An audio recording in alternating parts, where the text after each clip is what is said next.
What is going on, guys? Thank you for joining me for this very random Patriots live stream. And I mean, it's been a very long time since I've done anything about the Patriots on my channel, and it's about time that we get back to my roots, right? That's why I originally started my channel. That is what I had been doing before, WWE basically took over my life. So, hey, Chris, thanks for being here like always. So I'm excited. There's actually stuff to talk about because we're 10 days or so away from the start of the season, which is crazy. I feel like I say that every single year though. Like we get to that point where it's like, oh, the it's just taking so long to get here. And then once it's here, you're like, oh my God, it flew by so fast. That's just kind of where we're at right now. So, but since we're in the midst of roster cut downs, I figured why not talk about what the Patriots are doing, what we want them to do, what we hope to see them do. Hey, William, thanks for being here. Thank you. Welcome back to you guys too. I appreciate you guys being here. Thank you so much. So let's just get straight into it because I feel like we have a lot to talk about, and I'm not very good at doing 53-man roster predictions. So we can kind of just play around with that. But before we get into what we want to see happen and all the players that are still there, let's talk about the waived players. So in case you guys haven't seen, I think I just retweeted it. So if you follow me on Twitter, you'll see it. Otherwise, go over to Musket Fire because I did do an article that is keeping track of all the Patriots moves. So who's been waived, released, traded, who is left on the roster, blah, blah, blah. All of that stuff is right there for you. So it is on my Twitter. As I said, it's my pinned tweet right now. So make sure you guys check that out. So we have seen already, I think it's 11 players who have been waived. So Carl Davis, Diego Fagot, Brad Hawkins, Johnny Lumpkin, CJ Marable, Quandre Mosley, Rodney Randall, Justice Tavai, Micah Vanderpool, Scotty Washington, and Carson Wells. And then we did get a couple of released players today because if you guys were not aware, if you have 4 accrued seasons in the NFL, you are considered a veteran and you do not have to go through waivers. So that was Corliss Waitman and Trace McSorley, which I feel like basically all of the people who have been cut were not really surprises. I don't think that there's anyone that was really shocking to anybody. I think, some people were kind of like, why are they already cutting guys? It's especially because they've cut so many. I think people are starting to kind of be like, what's going on here? But I feel like, you might as well, like, I would feel bad about keeping guys around that you have no intention of keeping on the roster. Like, why not just get rid of them if you can say, like, automatically, oh yeah, they're not making the team. Like, just get the hard part over with, because it's hard, I'm sure, for everybody involved. So, but I think a couple people, so we'll get into the quarterbacks first. There were a couple people, I guess, that were maybe a little bit surprised about Trace McSorley, because I think, as of right now, that leaves 3 quarterbacks on the roster: Mac Jones, Bailey Zappi, and Malik Cunningham. And I think some people thought that Trace McSorley maybe had a better shot at making the roster over Malik Cunningham. But I don't know that he really showed us anything in the preseason that made it feel like, oh yeah, okay, yeah, he definitely deserves to be QB3 or at least a guy on the practice squad. It's still possible that he could go to the practice squad. I think it's more possible that we see Malik Cunningham go to the practice squad. It's weird to think about the Patriots only carrying two quarterbacks for the season. Like, it's a little bit scary to think about, if we're being honest, because, of like what happened last year, where they went through, Mac Jones was injured, so they put in Brian Hoyer. Then Brian Hoyer got injured on the first, or second drive. And then they had to put in Bailey Zappi. Luckily, they do have that new quarterback rule, so you can, like, carry a third quarterback, or he can be there but he doesn't count, or something weird. I don't know. So I think that they're probably going to keep Cunningham, at least on the practice squad. Chris says the cuts so far were long shots to get onto the 53. I agree. And he says Bill will only have 2 quarterbacks on the 53 as we have so many needs. Yeah, I think that they're probably going to just carry those 2. I think Malik's going to go to the practice squad. I'm thinking that we're going to load up on other positions, as Chris is alluding to. One of them being wide receivers. I am all in on the Patriots carrying 6 receivers. And those are Kendrick Bourne, Juju Smith-Schuster, Devontae Parker, Tyquan Thornton. I'm guessing they're going to put him on the 53 and then move him to IR just based off of what all the reports are saying, as he's dealing with some injury. And I do think that we're going to see Kayshon Boutte and Demario Douglas make the team. I don't see anything wrong with it. You know, we have the questionable injury, whatever is going on with Thornton, and then we also have the injury, the shoulder injury to Mike Gesicki. So you might as well just bring in as many as you can. And I don't see anything wrong with the guys that they have. So I think, 6 for sure. And then we'll start off with 5 if Thornton is going to stay on IR, which I hope that he gets back, because he was definitely one of those candidates that was going to have a big second year jump.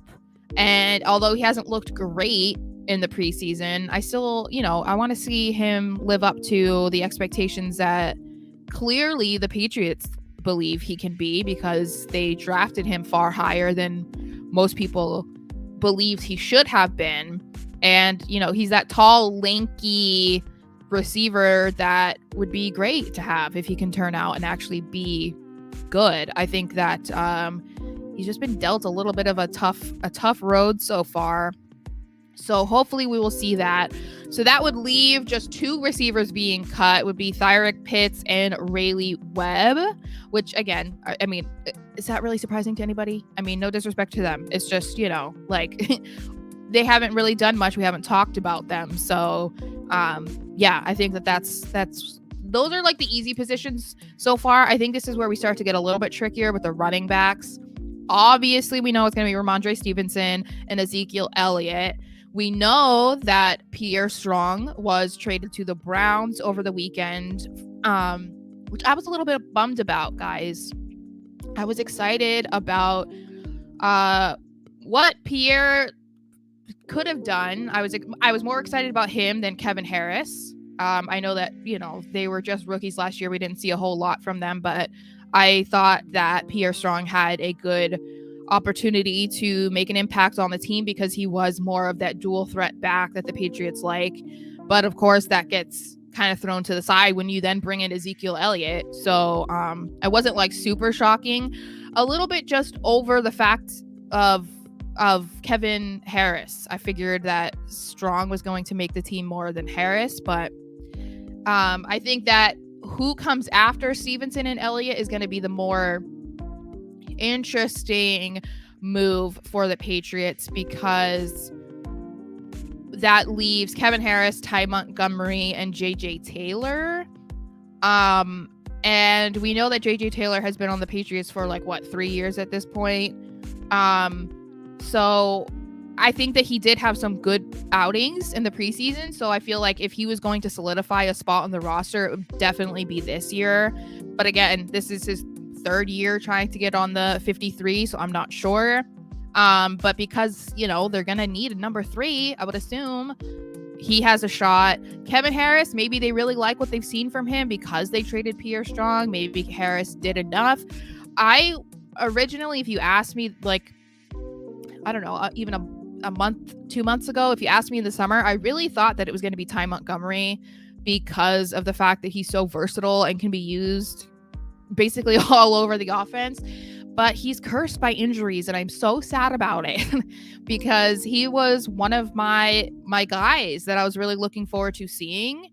And I feel like, I think I wrote about it last year. I really thought that he could be one of the secret weapons of the Patriots offense. And then he got injured and missed the entire season. And now he's dealing with another injury. So I mean, I guess it wouldn't be super shocking if Montgomery was cut, but yeah, I mean, I've seen a couple roster projections that only have the Patriots carrying 2 running backs. So I don't know. I think was it Phil Perry who only has 2? Yeah, Phil Perry has them carrying only 2 on the main roster anyway. And he thinks that they will probably keep Ty Montgomery and JJ Taylor, but maybe on the practice squad, which, I mean, I don't see anything wrong with that, I guess. I don't know that anyone around the league would be trying to get Ty Montgomery or Kevin Harris or JJ Taylor, I'm sorry. But we'll see. I don't know. What do you guys think? Let me know. And I agree with Chris. Yes, the strong trade only shows that the concerns are on the offensive line, which I was here for, because I was like, guys, you see how bad this offensive line is right now, and you're dealing with all these injuries and stuff. Like, you need to figure it out. So I'm very happy that they addressed it, even if it wasn't, I don't know, like top name players that a lot of people were kind of hoping for, as they always do. I'm still fine with the fact that they brought in reinforcements, because that offensive line against the Titans was scary, and I understand that a lot of the starters were out, but still, like, man. So that brings us to the tight ends. We know that it's going to be Hunter Henry and Mike Gesicki. It just comes down to, are they going to carry 2? Are they going to carry 3? Are they going to have 2 on the roster and maybe have 1 on the practice squad? My guess, it would be Matt Sokol. I mean, I think he looked pretty good in the preseason, so it seems like he's probably done enough to at least be on the practice squad. And the Patriots have been doing that over the last couple of years. They've had a tight end basically every year. I don't even know how many years in a row on the practice squad, and they've even used them over the last couple of years. So my guess is Sokol. I'm seeing other people. I have a couple other 53-man roster projections up here. And it seems like Sokol is the guy. So, you know, there's a couple people who were saying Anthony Firkser, but I don't know. I just, I think that they're probably going to go with Sokol. He's he's a veteran, right? Was he on the team last year? I think, was he? I want to say that he was. Or the practice squad. Now I got to look. Let me see. Yes, he was. Okay. I was like, I'm not crazy, right? No, I'm not crazy. So, I think, yeah, the familiarity, the veteranship, I think is going to definitely help him. And he was on the practice squad last year, so why not just keep him there, right? So this is where I think things get a little trickier again, a little more tricky than the running backs. The offensive line, tackles, guards, centers, man, they're going to load up on this. And I've seen this through other people's roster projections. Phil Perry has them carrying 10 on the offensive line. Mike Debate, let's see, did I skip his offensive line? He also has 9. Yeah, I think that we can say, as far as the offensive line, Trent Brown, we know Vidarian Lowe is going to make the team because they just traded for him. So I think it's fair to say him and Tyrone Wheatley Jr., they're making the team because, I mean, they just traded for them. It seems kind of silly to trade for players that you have no intention of then putting on the roster when there's literally tomorrow is the roster cut down day. So I think we can keep them there. Then things get a little tricky with the tackles, at least, but I think we can say Trent Brown, Vidarian Lowe, Tyrone Wheatley Jr., Mike Onwenu, Antonio Mafi, Cole Strange, and David Andrews, I would say, are for sure.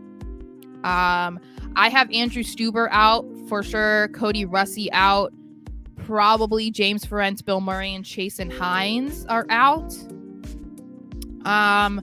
So that leaves Calvin Anderson, which there was kind of some rumors around that he was like getting closer to coming back because I think he's on the non-football injury list. And I think that he's probably on his way back just based off of what I've been seeing some of the reporters say. We have City So, which I mean, he's a rookie. There's no point in not keeping him. Riley Reef, he's another name to pay attention to because he's been kind of like up and down in the preseason. But as I said, I do think that they're going to carry as many as they can because of insurance. I think they need it. That also leaves Calvin Anderson and Jake Andrews. Jake, I think, is he on IR? Yeah, so I'll probably make the roster and then go on IR. I don't know what injury he's dealing with. I can't pay attention to every single one. All of these injuries, there's so many injuries to pay attention to right now. I can't remember them all. So, yeah, I would be fine with it. I'm like, bulk up on the offensive line, please. I would prefer it. I wouldn't be surprised if we see James Ferentz on the practice squad. Same thing with Bill Murray. I wouldn't be surprised about that either. Maybe if Jake Andrews is dealing with some sort of injury, maybe Cody Russi goes to the practice squad as well, at least until Jake is back. Because I don't know how comfy it feels to just have David Andrews and that's it. It's a little scary, but yeah, I'm all for it. And I saw Chris is saying, yeah, we need 30 players. Seriously though, like it's like, oh, it's kind of one of those things that it's frustrating because you feel like they didn't necessarily address it enough, but that's like all that they drafted quite a few players for the line this year. But yeah, it feels like they should have maybe gone a little bit. They should have addressed it higher in the draft because there were so many great offensive tackles in the first and second round. And they didn't go for that, obviously. And then there were some really good free agents, and I can't blame them completely for missing out on like McGlinchey. Why can't I say that right now? And the other one, was it Orlando Brown Jr. or something? They were asking for like ridiculous money. So I understand like to an extent why they didn't go for them. I'm just hoping maybe next year, because they have, depending on where you look, it's like between 80 and like 120 million in cap space next year. So, you know, there are quite a handful of players that are going to free agency that they're going to have to keep. So they will be able to spend that money pretty easily, I would say, because of guys like, you know, Kyle Duggar, Josh Uche, maybe even Kendrick Bourne, depending on how his season goes. Those are all guys going to free agency. So they'll have to spend that. But I do think that they need to address the offensive line if they're not going to go after any of the guys that are in the draft, at least a higher spot. It's hard to say, but they might have to, you know, like what they did with Cole Strange. So we shall see, but I definitely think they need to carry as many as possible.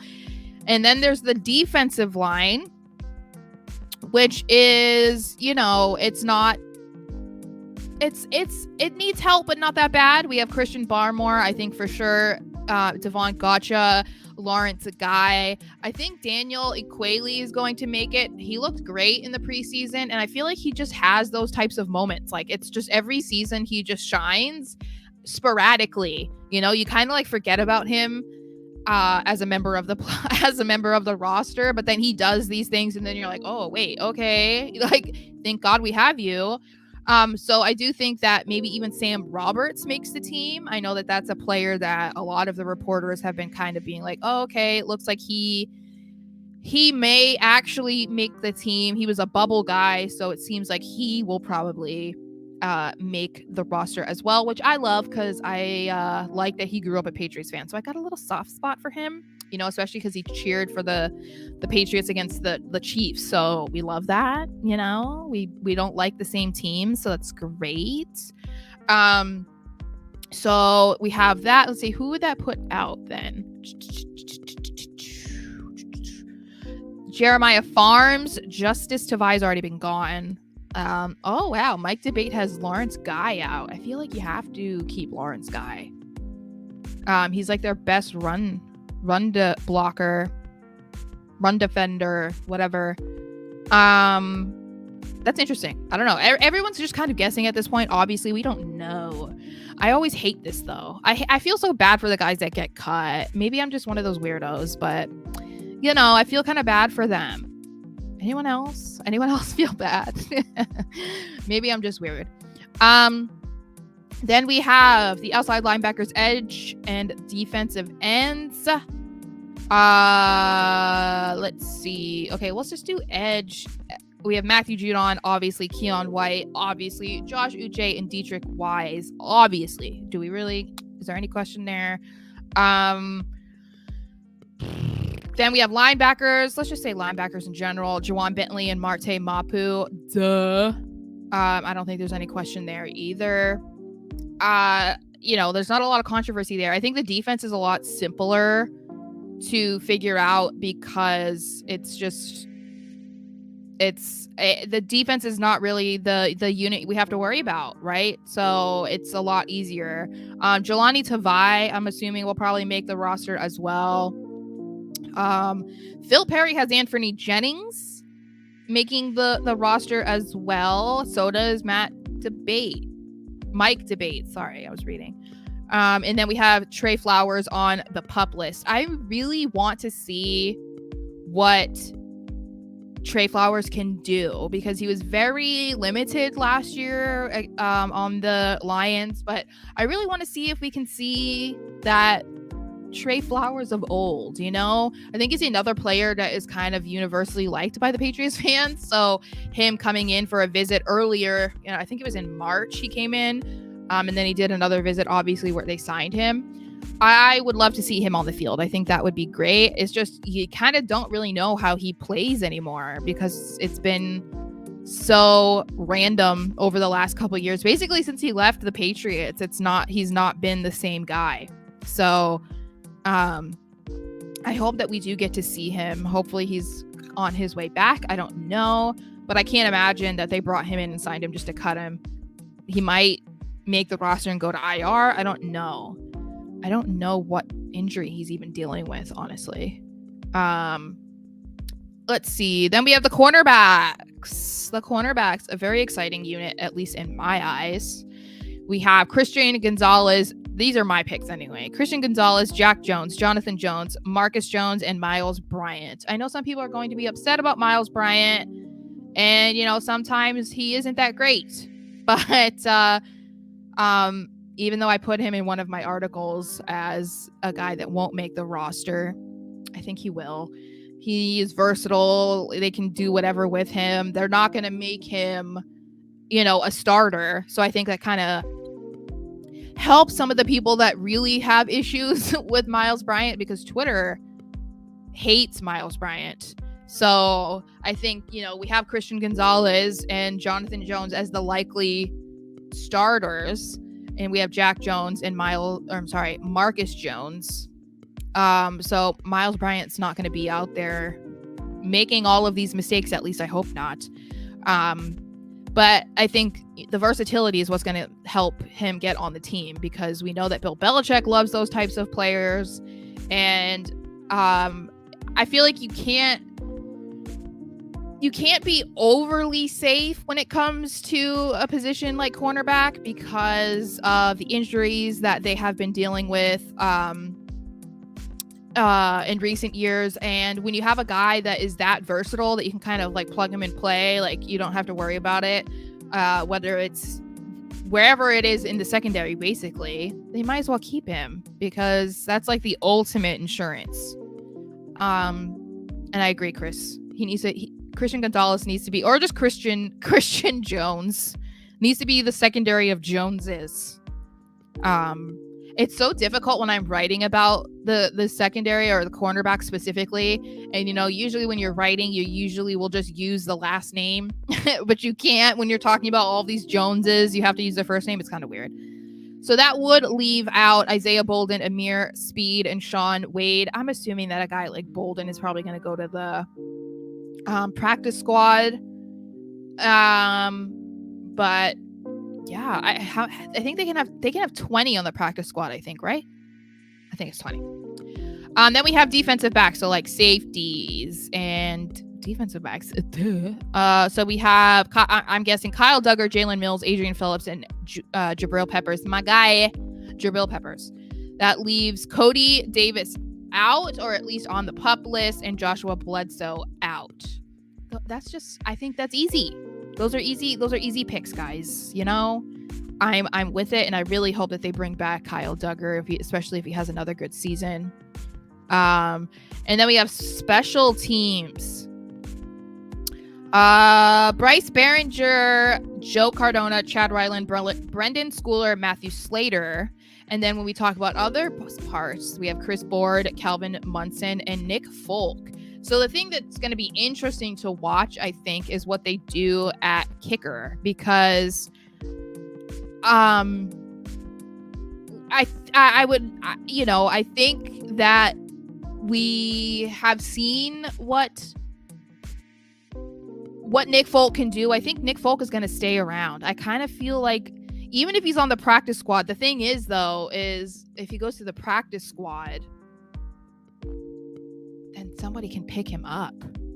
And that's the thing that's scary, is like, I think they need him for insurance. So again, he's another one that I said wasn't going to make the 53-man roster. But yeah, I think it's because they might actually go with a rookie kicker and a rookie punter.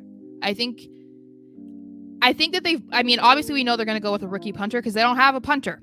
So they have to do that. But yeah, I think the kicker is going to be the more interesting one to watch between Folk and Ryland, because I think Ryland has proven himself too. But I think, going with a rookie kicker is not, I don't know. I like it, but it is, yeah, it's going to be interesting. I think that they have to kind of keep Folk. What do you guys think? What do you think? Should they keep Folk around at least on... The thing is about the practice squad is that can't they be just picked up at any point? So that's the thing, is like, you can keep him there for insurance purposes, but if another team can just pick him up, then you're risking it, especially because there are a handful of teams in the league that actually need a kicker right now. So I saw Evan Lazar talking about that. I think it was this morning, because another team traded a kicker, but I think they only got a 7th rounder. I think Nick Folk is probably worth more than a 7th rounder. Honestly, it doesn't matter that he's just a kicker. But I think that, yeah, I think it would be more worth keeping him around than trading him for something as low as a 7th rounder that Belichick would probably trade anyway. So, but I don't know. There's just, I'm interested to see what they do. D22 Williams, what's up? Happy NFL season to you as well. Thank you for being here, guys. This is the thing, right? So I've been so involved with WWE stuff because that's just taken off and blew up on my channel, and we had already been doing the podcast, and so I've been pulled in so many different directions because I run the YouTube channel, so I'm like cutting the clips and doing this and that, and then I'm writing and I'm trying to do all of that. So I've neglected doing Patriot streams, and I really want to try and do that again. And so when I see you guys in here, I miss you guys. I miss talking to you guys about football. I miss being able to chat with you guys about the Patriots, because I guess we're getting deep here a little bit, but the problem is that I think for me, from writing as much as I do, I think it sometimes makes it difficult for me to like hop on a stream, because I feel like I've already said my thoughts because I'm like, okay, well, I'm writing this and I'm writing that, so like my opinions are already out there, and I have to remember that not everybody reads what I have to, what I'm writing. So I really need to get back into this. So I'd like to try and figure out maybe a schedule to do these again. Maybe, yeah, we'll have to see, Fridays and Mondays or something. Maybe we can do a pregame on Friday, because I stream wrestling on Saturday, and then maybe a post on Monday. let me know what you guys think. I can try and do that. Chris said, on the subject of WWE, how was the Bray Wyatt tribute? Oh my god, I don't want to get emotional, but it was great. I think they did a great job. I have a couple videos on my channel about it if you want. I think I have one video that is specifically about what WWE did as their tribute, and it's only like a couple minutes long. So if you want to see that, Chris, you can watch that. Ashton agrees, saying that they did a perfect tribute. They really did. And Chris, if you want to see me cry, you can watch that video because it's still emotional. Hi, Sean. Yes, Saturday. Yes, I will be streaming. Actually, on Saturday, if you mean like a watch along for Payback, I'll have to talk to Pat about it because I'm not sure what his work schedule is. But if that's what you mean, I'm not sure. So I guess if we don't do a watch along, we probably won't be doing a SmackDown breakdown either because I forgot about Payback being this Saturday. So, I'll talk to Pat. I'll have to see. I know that there was a couple people who asked us to do a watch along. So, if that's what you mean, then we could possibly do that. Ashton says best tribute since Eddie back in 2005. I agree. Yeah, it's, and the thing about it too is that they had to kind of, I wouldn't say rush to do it, but in a way they did because it was like 24 hours before SmackDown is when the news was released. So I felt like they did a great job. And from what I understand, it was Michael P. Hayes and he was being shadowed by Bobby Roode. They're the ones that came up with all of the tributes. And I felt like they did a great job. Yeah, it's still a little, I mean, I don't want to talk too much about wrestling because you guys can see me talk about wrestling for multiple hours a week. But it was very emotional. It's still kind of surreal that he's gone and that we're not going to see that again. So yeah.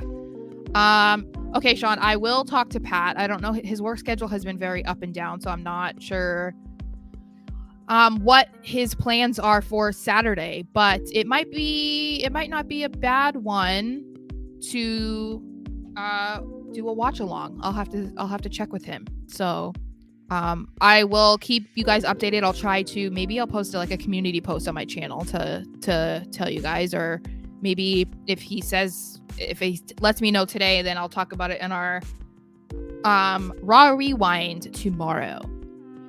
But anyway, guys, what else do you guys want to talk about? Because it's I've only been on for a half hour, so if you have more to say about the Patriots, then let's do it. Let me see what if I've missed anything. On Twitter. Let's see.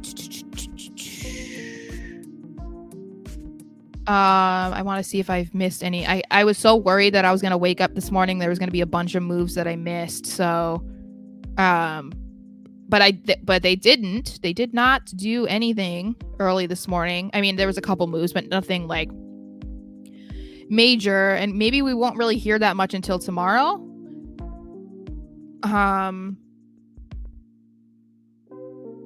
I don't know. What's my record prediction for the season? Well, I did a record prediction. I don't know. It was a couple of months ago. When the schedule first came out. What did I say? I think I said 12-5. And people thought I was absolutely crazy for that. Let me see if I can try to find it really quickly.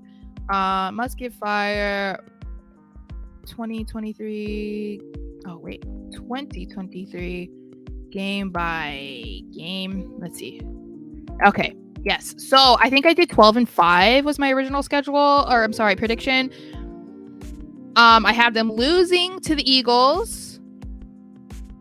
And then I have them beating Miami on Sunday Night Football in week 2. That is at Foxborough. I think that they might be able to split the season with the Dolphins. I think that people are overestimating the Dolphins. I think that if they get Jonathan Taylor, then maybe it's a little bit different.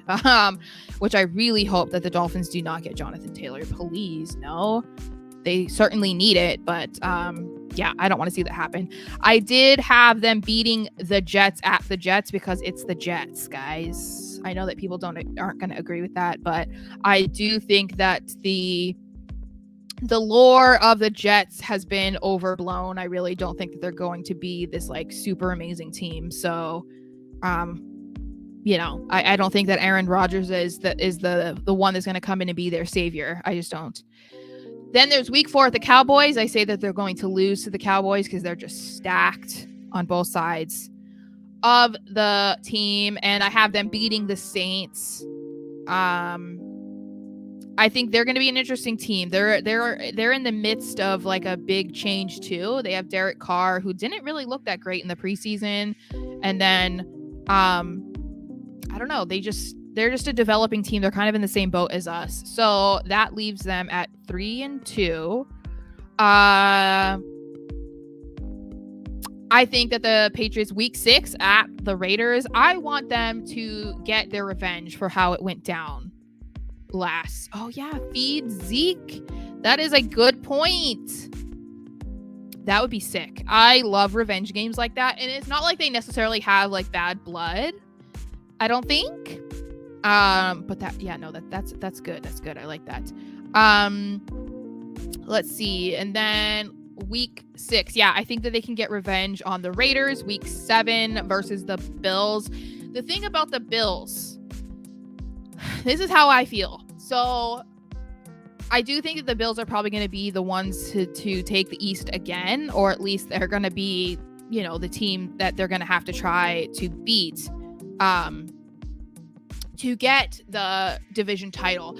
But I think that the Bills are not, they're a great team, obviously, but I think people are forgetting about the last few years since the Bills have become the leaders of the AFC East. The games against the Patriots have not been blowout games other than the playoff game, and then I think maybe one other game has been kind of a big blowout. I just can't remember what year it was. But even with Cam Newton, when Cam Newton was quarterback in 2020, the games against the Bills were all very close. It either came down to the very end of the game, like even if the Patriots lost, right? They all came down to the last second, because let's not forget, Cam Newton fumbled the football near the end zone in that one game, so they could have won that game. And the other games have been very close, within 3, you know, like within 1 score or so. So I don't think that the Bills are like this team that the Patriots can't overcome. So I think as far as the Bills coming to Foxborough, I think the Patriots are capable of beating them.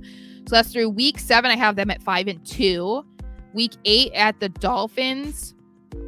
I have them losing that one because the Miami curse. I'm not going to mess with that. I'm not going to even try and, you know, I try to be optimistic, but when it comes to playing in Miami, I'm not very optimistic. Week 9, they're against the Commanders. I have them winning that, obviously. Week 10 against the Colts in Germany. I have them beating them. I think it's going to be a lot tougher, I think, because they have Anthony Richardson, but they are going to look a little bit different if they do not have Jonathan Taylor. So, yeah, I just don't know if I believe that their offense is good enough to stop the Patriots defense. So, week 11, they have a bye. Week 12, they are at the New York Giants. I think that the Patriots can win. I still think they can. So that has them at 8-3. Week 13, the Chargers come to town, and recent history shows that the Patriots are not fearful of the Chargers. So I think that they can take that win. Week 14, they're against the Steelers on Thursday Night Football. This one I think is going to be a little bit tougher, but again, the Patriots have played the Steelers with Kenny Pickett, so I think they can do it. I don't know. Maybe I'm being too optimistic. Week 15 against the Chiefs on Monday Night Football, we're losing that game. I don't know how you bet against the Chiefs at this moment. Week 16 at the Broncos on Christmas Eve. We're taking them. We're taking that. Come on. The Broncos are washed. Week 17 at the Buffalo Bills. The Patriots are taking an L. And I think that they end the year in week 18 versus the Jets. And I think that they beat the Jets. So that does bring them to a 12-5 record. So let's see. Oh, wait, let's see. Ashton says he thinks that we split with the Dolphins and the Jets. Yeah, I think I can see them being a split. I have them splitting the Dolphins, sweeping the Jets, and splitting the Bills. So I don't know. I'm hopeful. I would like to think that they can do that. What's up, David? It's good to see you here. D22, you win. D22 Williams. My goodness. I think the massive quarterback contracts for Rodgers and Allen will take a toll on the team morale. Ever had someone make 25 times as much money as you and not working hard as you? Yeah, I think that's the thing with the Jets is that they've been awful at developing quarterbacks, and they're kind of becoming they're taking a path the way that the Broncos have after Peyton Manning retired. After that, they were basically just like trying new quarterbacks every year, and then also trying to bring in like veterans that they thought, okay, this is going to solve all our problems, and it's just not working. So with the Jets, I understand, like, I guess if you have the opportunity to get a quarterback like Aaron Rodgers, then yeah, you're going to try to get him. But I don't really see the excitement with Aaron Rodgers because he didn't play well last year. He didn't deserve to win MVP 2 years in a row. Excuse me. He hasn't won a Super Bowl since 2010. He chokes in the playoffs. Like, I think what they've done, I think they're probably slightly creating a monster in Rodgers because I already think he's a questionable human being, but I think that they're bringing him in and they're kind of letting him dictate a lot of things. And so I think that might end up being a problem. And with Josh Allen, yeah, they're paying him a ton of money. There was already kind of a rift between him and Stephon Diggs, and Stephon Diggs has kind of alluded to not being super happy. So I don't know. And Allen is also there. They have been actively trying to get him to not run the football as much, which obviously has been a big part of his game. But because they're trying to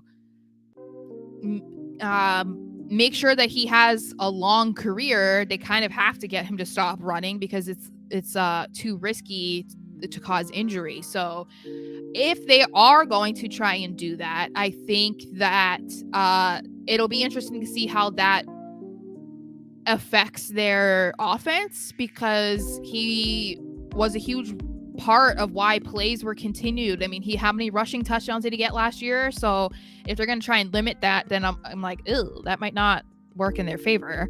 And their running back room is not scary. Like, I'm sorry, but like, no, all love to Damian Harris, except for the fact that he said that he used to dream about playing for the Bills when he was on the Patriots. But Chris says Germany is going to be a home game. Are you going to the game, Chris? It's good to see you as well, Eric. Thank you for being here. Chris says the wheels on the Bills will start to fall off sooner rather than later. I agree. I think there's some issues I see with like the head coach and everything. So week 18 discount double checks retirement game, please don't even put that out into the universe. Okay, I want it so bad. Both D22 Williams and Ashton agree about Rodgers choking, and yeah, Allen. Oh, okay. Well, I just had to ask, Chris, because you guys get to go from country to country, like it's like state to state here.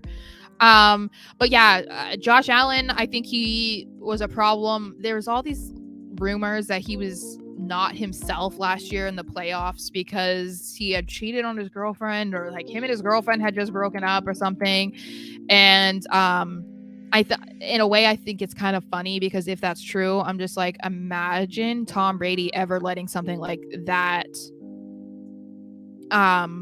like impact him to the point of blowing a playoff game. Like, can't relate. You know what I mean? Like, but anyway, let's see. But yeah, so I don't know what if you guys have any other questions for me, please let me know. Otherwise, I'm gonna be out of here for now. Maybe I can get back on here next Saturday or Monday. Maybe Monday.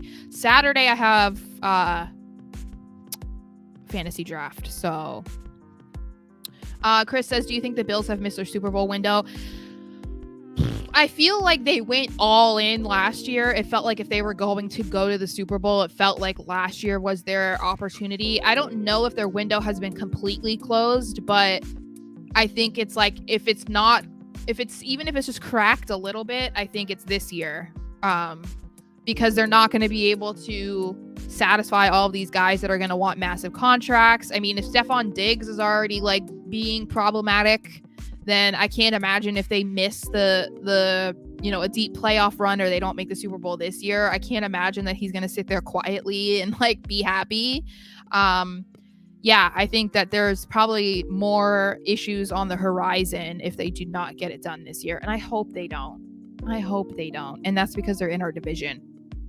But because like I said, there are people who were coming at me when I was saying I can't root for the Bills. I got to root for the Chiefs, right?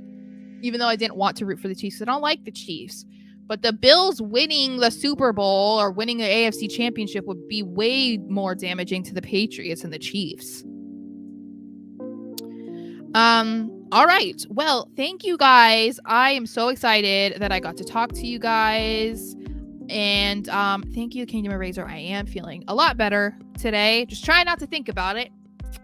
That's basically what I'm trying to do. But it'll be, Raw's on tonight, so there's things to be excited about, right? Hopefully we will see you tomorrow, Kingdom of Razor, on the Raw Rewind. But thank you guys for joining me today. I appreciate you guys. I've missed you guys. I'm going to try and figure out a schedule so that we can all chat about the Patriots this year. Don't forget to check out my articles on Musket Fire. I appreciate you guys who do read it and share them and whatnot. It's been amazing. And I will let you guys know on Twitter once I figure out a schedule so we can meet again. So until I see you guys next time, go Pats. Bye, guys.